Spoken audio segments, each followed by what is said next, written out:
ये उस दौर का सबसे बड़ा और सबसे तेज बदलाव था। 7वीं शताब्दी में इस्लाम के उदय ने तो जैसे दुनिया का नक्शा ही बदल दिया। इसमें आपस में लड़ने वाली अरब जनजातियों को न सिर्फ एकजुट किया, बल्कि उन्हें एक ऐसे शक्तिशाली साम्राज्य में बदल दिया जिसकी सीमाएं स्पेन से लेकर भारत की दहलीज तक फैली थीं। इतना विशाल साम्राज्य? जी, इसमें अरब के अलावा सीरिया, इराक, ईरान, मिस्र, उत्तरी अफ्रीका, स्पेन सब शामिल थे। बगदाद इस साम्राज्य का दिल था और खलीफा जैसे हारून अल रशीद और अल मामून अपनी दौलत और ज्ञान के लिए मशहूर थे। हाँ, स्रोतों में बगदाद के हाउस ऑफ विजडम का जिक्र आता है, बैतुल हिकमत। बैतुल हिकमत, ये नाम ही कितना शानदार है। ये सिर्फ एक लाइब्रेरी तो नहीं रही होगी? नहीं, बिल्कुल नहीं, आपका अंदाजा सही है। खलीफा अल मामून का बनाया हाउस ऑफ विजडम महज एक लाइब्रेरी नहीं था, वो उस दौर का सबसे बड़ा बौद्धिक केंद्र था। मतलब एक मॉडर्न यूनिवर्सिटी जैसा? University, research institute, translation hub, सब कुछ एक साथ। उनका मिशन था दुनिया भर के ज्ञान को इकट्ठा करना और उसका अरबी में अनुवाद करना, चाहे वो ग्रीक फिलॉसफी हो, ईरानी कहानियां हो या फिर भारत का गणित। ये बात बहुत दिलचस्प है। मतलब ज्ञान को लेकर वो बहुत खुले विचारों के थे। बहुत ज्यादा। ये खुलापन उनके प्रशासन में भी दिखता था।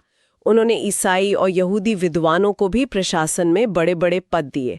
वो मानते थे कि ज्ञान का कोई धर्म नहीं होता।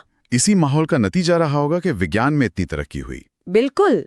ज्यामिति, बीजगणित, भूगोल, खगोल विज्ञान, चिकित्सा, हर क्षेत्र में उन्होंने अपना योगदान दिया। और ये ज्ञान का प्रवाह क्या ये सिर्फ एक तरफा था कि वे सबसे सीख रहे थे? नहीं, ये पूरी तरह से टू वे ट्रैफिक था। अच्छा। उन्होंने भारत से शून्य और दशमलव प्रणाली सीखी और उसे यूरोप तक पहुंचाया, जिसे आज दुनिया अरबी अंक कहती है। हाँ, अरेबी न्यूमरल्स। और कई चीनी आविष्कार जैसे कंपास, कागज, छपाई, बारूद, ये सब अरबों के जरिए ही यूरोप पहुंचे। तो अरब दुनिया उस समय ज्ञान के लिए एक ग्लोबल हाईवे की तरह काम कर रही थी। ये उस दौर के यूरोप से कितना अलग है जहां चर्च का इतना कठोर नियंत्रण था? एकदम। अरब जगत में उस समय वैज्ञानिकों और विद्वानों को जो बौद्धिक आजादी मिली, वो यूरोप में कल्पना से भी परे थी। और इसी संदर्भ में लेखक अल-बुरूनी की एक टिप्पणी बहुत महत्वपूर्ण है।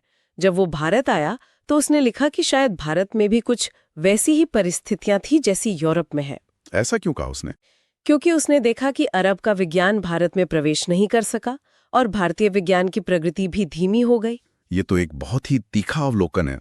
मतलब जिस समय अरब दुनिया ज्ञान के लिए ग्लोबल स्पंज की तरह काम कर रही थी, भारत अपनी महान वैज्ञानिक विरासत के बावजूद बौद्धिक रूप से कुछ अलग थलग सा हो गया था। हाँ, अल-बुरूनी का इशारा कुछ इसी तरफ था।